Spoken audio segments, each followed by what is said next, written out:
rainwater flows as streams. It fills up ponds, lakes, and rivers. It falls into the sea and oceans. The snow falls on mountains and later melts into water. This water flows down the mountains in the form of streams and rivers. Thus, most of the water received from the sky finally flows into the oceans sooner or later. Not all the rainwater flows into rivers and ultimately into oceans. Some of it is absorbed by the soil as well. This water is known as groundwater. Groundwater is the source of water for many lakes and wells. Water sources. Water Sources. where water is present? Water is present in on earth, different places. Water is present. Ocean, seas, rivers, Ponds, lakes. this is all on ground. And water is present underground also. No? Yes, sir. It is bores from bore. Yes, sir. Bore level. Yes. That means water is present underground. Underground. Water is present on ground. Underground. So they are saying this is a bore example. We take in our field also. In our field also we take some bore, no? Yes, sir. Last we supply water underground. Yes, sir. Bore water. Yes, sir.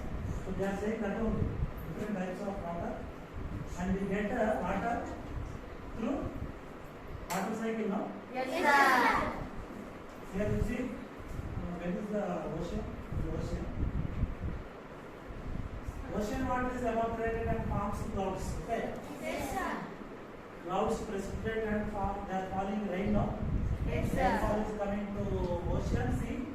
Again it is forming clouds. Again it is forming rain. Rain to ocean, ocean to clouds, clouds to rain, again ocean. This is happening again and again. So this is called as a cycle process.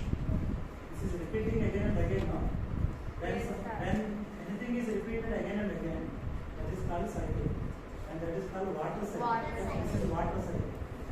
There will be air cycle, water cycle, food cycle, like that some cyclic process will be there. Okay. Water cycle is important for rainfall. Water cycle is important for Rainfall. And it fills up.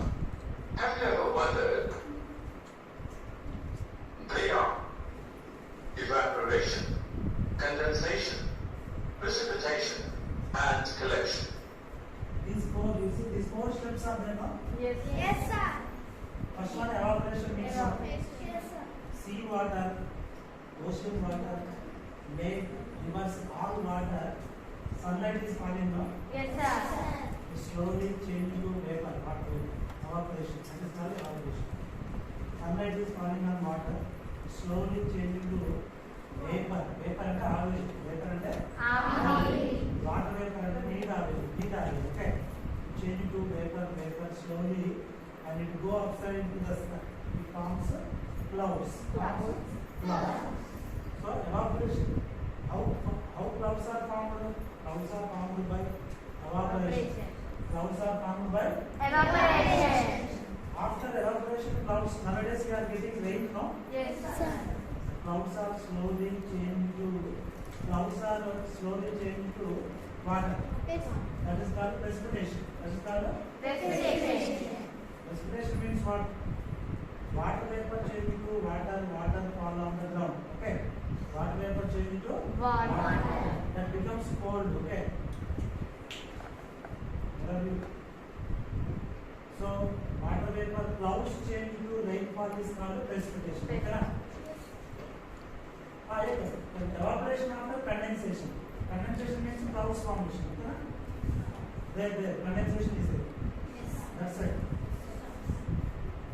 Condensation means clouds formation. Condensation means clouds formation. Precipitation means rainfall. Yes. Collection means all the rainwater go to Rivers, ponds, rainwater lakes. go to sea, ocean, lakes, rivers. No. Yes, sir. That is called collection. Collection, evaporation, condensation, precipitation. So So all these steps again and again cause water cycle. Have you ever wondered where the rain and snow goes after reaching Earth? Rainwater flows as streams. It fills up ponds, lakes, and rivers. It falls into the sea and oceans. The snow falls on mountains and later melts into water. This water flows down the mountains in the form of streams and rivers. Thus, most of the water received from the sky finally flows into the oceans sooner or later. Not all the rainwater flows into rivers and ultimately into oceans. Some of it is absorbed by the soil as well. This water is known as groundwater. Groundwater is the source of water for many lakes and wells. Hand pumps and tube wells tap this source to provide water for consumption. However, overuse of groundwater has led to its depletion. As a result, we need to dig deeper and deeper to locate groundwater. In areas with little or no vegetation, the topsoil is loose and gets washed away by rainwater. Such areas get covered with concrete. As a result, there is reduced seepage of rainwater into the ground. This also contributes to reduction in groundwater. We use water for various different purposes. On an average, a human being consumes about 60,000 to 80,000 liters of water in his lifetime. Water is used in households for drinking, cooking, bathing, gardening, washing, and cleaning purposes.